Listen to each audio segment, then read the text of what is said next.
Hello students, welcome to Abhipedia. I am Gurvinder Kaur, faculty of Abhipedia. और आज हम यहाँ पे एसएससी सीजीएल मेंस के लिए बायोलॉजी के पीवाईक्यू का जो हमारा सेशन चल रहा है, ये उसकी सेकंड वीडियो है स्टूडेंट्स। और हम इसमें भी हम वैसे ही करेंगे सेम एग्जैक्टली कि पहले हम पीवाईक्यू देखेंगे और फिर उससे रिलेटेड जितने भी टॉपिक्स होंगे उनको हम यहाँ पे कवर कर देंगे। ठीक है, so this is the very good method. ये एक बहुत अच्छा मेथड है कि आप जो है फटाफट से एमसीक्यू भी कर रहे हो और उससे रिलेटेड जितने भी टॉपिक्स हैं वो भी आपके कवर हो गए। तो एक तरीके की स्मार्ट स्टडी बन गई आपकी। ठीक है, ओके। तो आज मेरी तबीयत थोड़ी ठीक भी नहीं है और गला भी अच्छा नहीं है। ठीक है, सो प्लीज आप मेरे साथ कोऑपरेट करना। ओके, ठीक है, तो स्टार्ट करते हैं हम आज का लेक्चर। तो सी स्टूडेंट्स, सबसे पहले अगर आपको एसएससी मेंस टायर 2 के लिए अगर आपको टेस्ट सीरीज परचेज करनी है तो बहुत अच्छा मौका है। इसके अंदर आपको 10 टेस्ट मिलेंगे जिसमें 30 आपके क्वांट्स के होंगे और 30 क्वेश्चंस आपके रीजनिंग के होंगे। एंड ओनली रुपीज 249 रुपीज, सिर्फ और सिर्फ 249 रुपीज में आपको यहाँ पे क्या मिल जाएगा, टायर 2 के लिए यहाँ पे आपको टेस्ट सीरीज मिल जाएगी।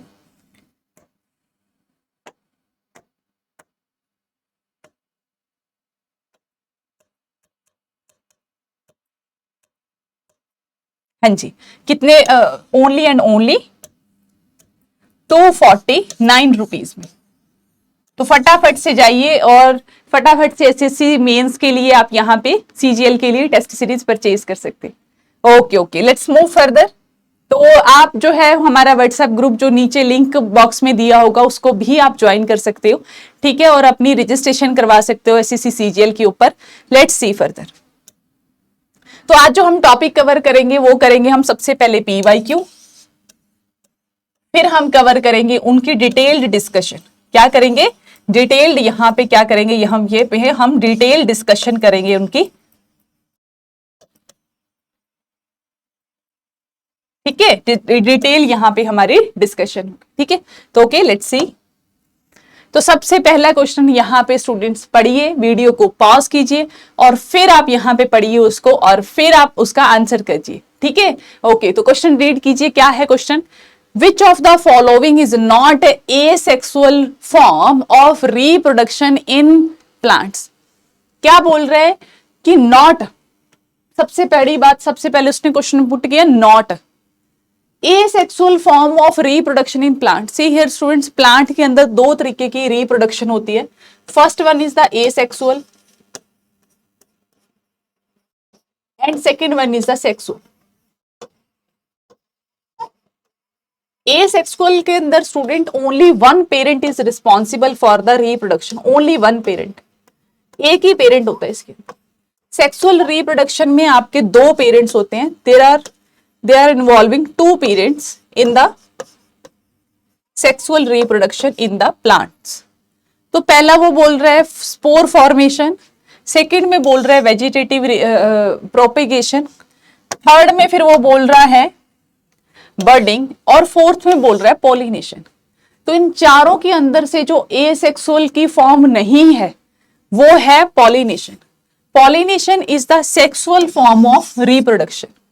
पॉलिनेशन के अंदर दो पेरेंट्स जो हैं मेल एंड फीमेल, वो यहाँ पे क्या होते हैं, उनका फर्टिलाइजेशन होता है, that we called pollination. Okay students, so let's discuss about these four. ठीक है, चारों की हम डिटेल डिस्कशन करते हैं। चार टॉपिक भी हो गए और एमसीक्यू भी हो गया। ठीक है, सो सी हियर। तो चलो देखो यहाँ पे एसेक्सुअल रिप्रोडक्शन जो है, producing new organism from single parent without involvement of sex cells।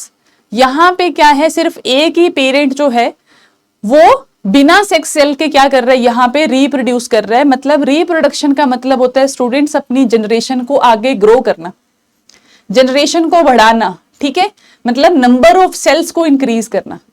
तो सबसे पहले जो हमारा टाइप है एसेक्सुअल का, that is the fission. Fission में क्या है, सबसे पहला जो है that is the binary fission. That is the binary fission, नाम से पल रहा है बाइनरी। बाइनरी मतलब कि दो पार्ट्स में डिवाइड हो जाना। फॉर एग्जांपल ये हमारी एक सेल है, अमीबा की एक सेल है। अगर ये दो पार्ट्स में डिवाइड हो जाए, दो पार्ट्स में ये डिवाइड हो जाए इस तरीके से, तो इसको हम क्या बोलेंगे यहाँ पे, फिशन। ठीक है, इसको हम क्या बोलेंगे, बाइनरी फिशन, कि भाई 2 पार्ट में वो टूट गई। ठीक है, एग्जाम्पल है, जैसे यहाँ पे एग्जाम्पल है अमीबा का, पैरामीशियम का एंड लेशमानिया का। ये कैसे करता है, ये फिशन के मेथड से, बाइनरी फिशन के मेथड से एक सेल 2 पार्ट में डिवाइड हो जाती है। अच्छा, सेल डिवाइड कैसे करती है, सबसे पहले वो अपना जितना भी कंटेंट है, ऑर्गेनेलीज है, कुछ भी है, उसको वो डबल कर लेती है और फिर वो 2 पार्ट में स्प्लिट हो जाती है। बराबर बराबर कंटेंट जो है वो दोनों सेल्स के अंदर बराबर बराबर आ जाता है। ठीक है, बिल्कुल सिंपल है। ओके, नेक्स्ट देखो, मल्टीपल फिशन, मतलब कि एक सेल जो है वो 2 में ना डिवाइड होकर वो इस तरीके से कट हो जाएगी कि मल्टीपल सेल्स में वो डिवाइड हो जाएगी। जैसे फॉर एग्जांपल दिस वन, जैसे मान लो ये कोई सेल है, इस तरीके से ये 4 पार्ट में डिवाइड होगी या 3 में डिवाइड होगी, 6 में, तो एक एक पार्ट जो है वो इंडिविजुअल डॉटर सेल बन जाएगा, इंडिविजुअल। तो उसको हम बोलते हैं multiple fission, when unicellular organism, एक सेल वाला organism divide into many new organism, that we called multiple fission. Example है प्लाज्मोडियम का, एग्जाम्पल है प्लाज्मोडियम का। ये एक ऑर्गेनिज्म है यूनिसेलुलर जो क्या करता है, मल्टीपल फिशन करता है, मतलब एक ही सेल 2, 3 या 4 में डिवाइड हो जाती है। नेक्स्ट है बडिंग। बडिंग तो आपने अपने घरों में भी देखी होगी स्टूडेंट, आपने कई प्लांट्स देखे होंगे जो इस तरीके से ग्रो करते हैं, इस तरीके से बर्ड्स लगते रहते हैं, छोटे छोटे बर्ड्स बनते जाते हैं ऊपर नए नए। When small part of a body, जब छोटा सा part of the body grow and forms a bud, एक क्या बना ले, वो बड बना ले, एंड डिटैच, इससे अलग हो जाए, वो क्या हो जाए, अलग हो जाए। फिर जैसे ये यहाँ पे गिर गया, फिर ऐसे तरीके से फिर से ये ग्रो करना शुरू कर देगा। And because a new organism, and becomes a new organism, जैसे कि हाइड्रा और यीस्ट, ये इस तरीके से बर्ड्स बना लेते हैं। क्या बना लेते हैं, बर्ड्स बना लेते हैं। ठीक है, और न्यू जहां बाद में क्या होते हैं, अलग जगह पे गिर के फिर से ग्रो करना शुरू कर देते हैं वहां पे। एग्जाम्पल है हाइड्रा एंड यीस्ट, याद रखोगे स्टूडेंट्स आप इसको। Let's move further. नेक्स्ट है फ्रेगमेंटेशन। फ्रेगमेंटेशन का क्या मतलब होता है, पार्ट का टूट जाना, है ना, fragmentation. When a body breaks into small parts pieces on maturation, जैसे कि स्पाइरोगैरा। स्पाइरोगैरा क्या होता है, उसकी बॉडी के पार्ट्स जो हैं वो ब्रेक हो जाते हैं। ठीक है, पीसीज ऑन मैच्योरेशन, ठीक है, मैच्योर होकर वो अलग हो जाते हैं, जैसे कि एग्जांपल है स्पाइरोगैरा का। Next one is the regeneration. Regeneration का मतलब होता है स्टूडेंट कि कोई चीज जो है वो अपने आप दोबारा से रीजनरेट होगी, मतलब कि ग्रो कर गई।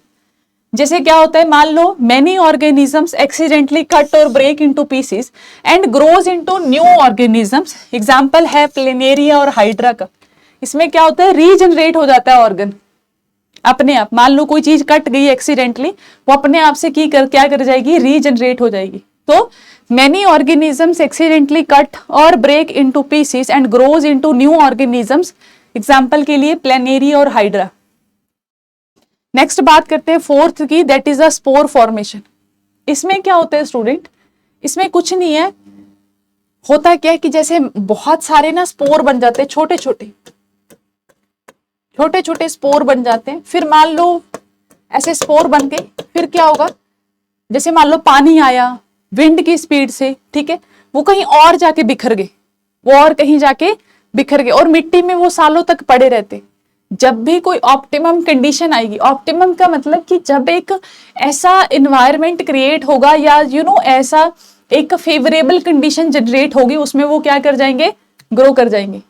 ठीक है, स्पोर के फॉर्म में वो पड़े रहेंगे अलग अलग जगह पे।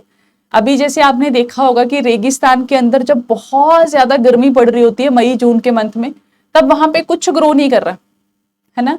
फिर जैसे ही मॉनसून आता है, वहां पे बारिश होती है, तो होता क्या है, धीरे धीरे आप देखते हो 20-30 दिन के अंदर पूरा जो डेजर्ट जो पहले बिल्कुल सुनसान पड़ा हुआ था, उसके ऊपर ग्रास, छोटे छोटे प्लांट्स, ऐसी चीजें ग्रो कर चुकी हैं अलग अलग।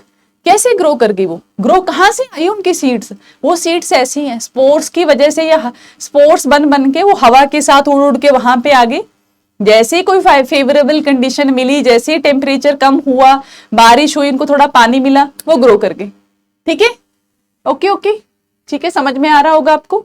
तो देखिए, many organism produce hundreds of spores spore का मतलब होता है स्टूडेंट की ना इस तरीके से क्या करेंगे, सीड के मतलब क्या करेंगे ना, अपने आप को ऐसे इनएक्टिवेट कर लेते हैं वो, ठीक है, कुछ टाइम के लिए वो इनएक्टिवेट कर लेते हैं, and bast into the air under favourable condition they produce new organisms, for example Rhizopus, fungus, penicillin fungus etcetera.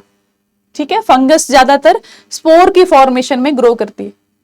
फिर हम यहाँ पे वेजिटेटिव प्रोपेगेशन का टाइप देखते हैं। वेजिटेटिव प्रोपेगेशन का क्या मतलब है स्टूडेंट, इवन इसके मेथड से हम अपने घरों में भी बहुत सारे प्लांट्स को क्या करते हैं, ग्रो करते हैं वेजिटेटिव से। कैसे? Many plants in which parts like root, stem, leaves develop into new plants under appropriate conditions. जैसे क्या होता है, एग्जाम्पल दीजिए रोज का। अगर रोज की आप छोटी सी स्टेम काट के उसको कहीं पे लगा दो आप, ठीक है, मान लो पोटैटो के अंदर लगा दो, तो धीरे धीरे वो जो स्टेम है वो अपने आप पूरे एक रोज के प्लांट में ग्रो कर जाएगी। इसको हम बोलते हैं vegetative propagation. Same example sugar cane का। आप शुगर केन की जो वो पोरी सी नहीं होती, उसको क्या करो, कट कर लो और फिर उसको कहीं पे लगा दो, वो ग्रो कर जाएगी। और सेम एग्जाम्पल और एग्जाम्पल जैसे कि पोटैटो के ऊपर जो छोटी छोटी आईज होती है, अगर उनको आप कट कर करके, टुकड़ों को कट करके जहां पे भी आई है, अगर उसको आप ग्रो कर दो सॉइल के अंदर, वो ग्रो कर जाएगा। पूरा पूरा आलू का वहां पे प्लांट बन जाएगा, ठीक है, ग्रो कर जाएगा वो पूरे ऐसे लैंड के ऊपर, ठीक है। This is we called vegetative propagation. Next हम बात करते हैं last one, that is the sexual reproduction. As we already discuss, क्या है, producing new organisms from both parents with involvement of sex cells. ठीक है, दोनों में क्या है, यहाँ पे सेक्स सेल्स इन्वॉल्व होती है, मतलब कि मेल और फीमेल दोनों ही पार्ट यहाँ पे इन्वॉल्व होते हैं, जिसकी वजह से यहाँ पे सेक्सुअल रिप्रोडक्शन होती है। ठीक है स्टूडेंट्स, ओके, डन है। ठीक है, आई होप आपको समझ में आ गया होगा।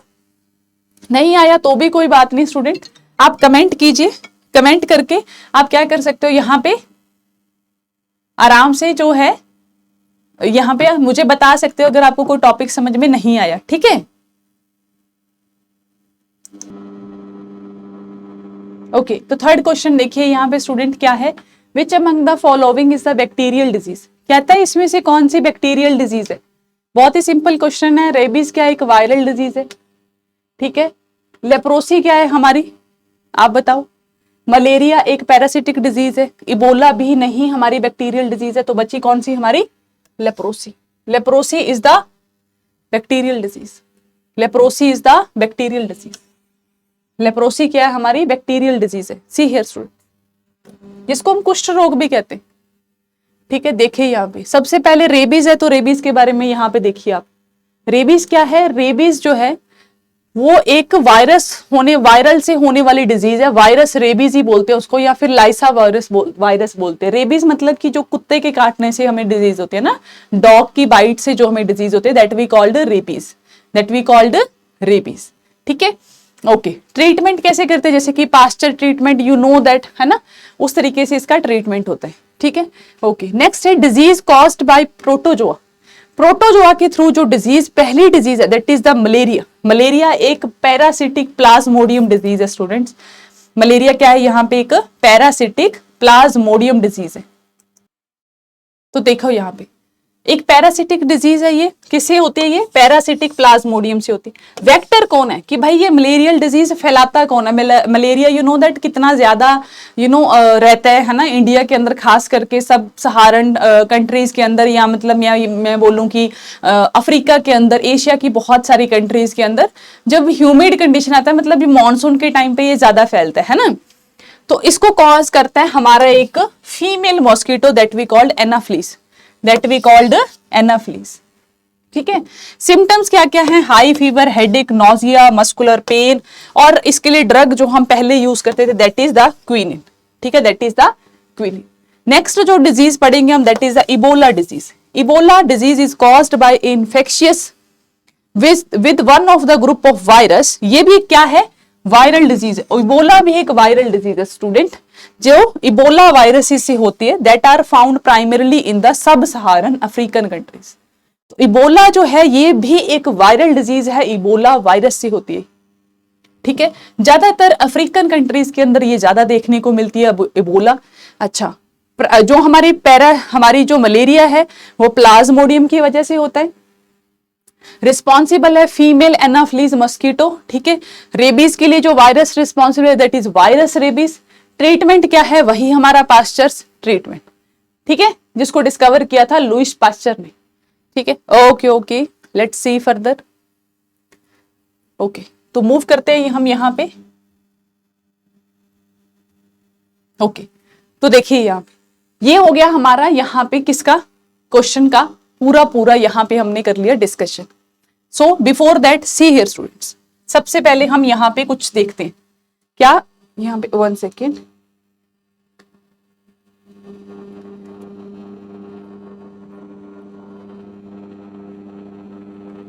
सबसे पहले स्टूडेंट्स आप आइए यहाँ पे। देखिए स्टूडेंट्स, अगर स्टूडेंट्स आपको कोई भी कोर्स परचेज करना है, फिर वो सी सेट हो, एसएससी हो, यूपीएससी हो, कोई भी पीसीएस एग्जाम के लिए कुछ भी रेडी करना है, तो क्या करो, आप चूज एग्जाम पे जाओ। अभी पीडीए की साइट पे सबसे पहले जाना है, अभी पीडीए टाइप करो गूगल के ऊपर, फिर क्या करो, आप चूज एग्जाम पे जाओ। जिसकी भी प्रिपरेशन करनी है, फॉर एग्जाम्पल आपको करनी है यहाँ पे सीजीएल की प्रिपरेशन, एसएससी सीजीएल, इस पे क्लिक करो। एसएससी सीजीएल पे आ गया, आप क्लिक हो गया, ये निकल गया यहाँ पे एसएससी सीजीएल का सारा पेज, ठीक है। अब क्या करना है आपको, यहाँ पे देखो, आप क्या करो, माइक्रोवर्स पे जाओ। माइक्रोवर्स पे गए, पहुंच के माइक्रोवर्स पे नीचे थोड़ा स्लाइड करके माइक्रो कोर्सेज पे आइए और यहाँ पे अपना कीजिए फोन नंबर रजिस्टर। क्या कीजिए, फोन नंबर रजिस्टर करके कॉल कर दो या फिर व्हाट्सएप कर दो, ठीक है। व्हाट्सएप किया, आपकी रजिस्ट्रेशन ऑटोमेटिकली हो जाएगी, डन, ठीक है। अच्छा, यहाँ पे देखो, आप एसएससीजीएल पे गए, ठीक है, कोई कंफ्यूजन तो नहीं है। फिर क्या करो, आपको मान लो जर्नल स्टडी पढ़ने, जर्नल स्टडी के सारे सब्जेक्ट पढ़ने हैं आपको, सिर्फ जर्नल स्टडी पढ़ने, आपको पूरा फुल कोर्स नहीं चाहिए, जर्नल स्टडी पढ़ने, सिर्फ करंट अफेयर पढ़ने, सिर्फ आपको कंप्यूटर पढ़ने, सिर्फ क्वांटिटेटिव एप्टीट्यूड पढ़ने। अच्छा देखो, क्वांटिटेटिव एप्टीट्यूड पढ़ने, इस पे क्लिक कर लो, हो गया क्लिक। अब देखो, अगर आपको सारा क्वांटिटेटिव एप्टीट्यूड पढ़ना है तो कितने रुपीज में, ओनली एंड ओनली 1746 में, 1746 में। फिर क्या करो, फॉर एग्जाम्पल आपको सारा भी नहीं पढ़ना, आपको सिर्फ मिक्सचर एंड एलिगेशन पढ़ना है, तो आप क्या करो, मिक्सचर एंड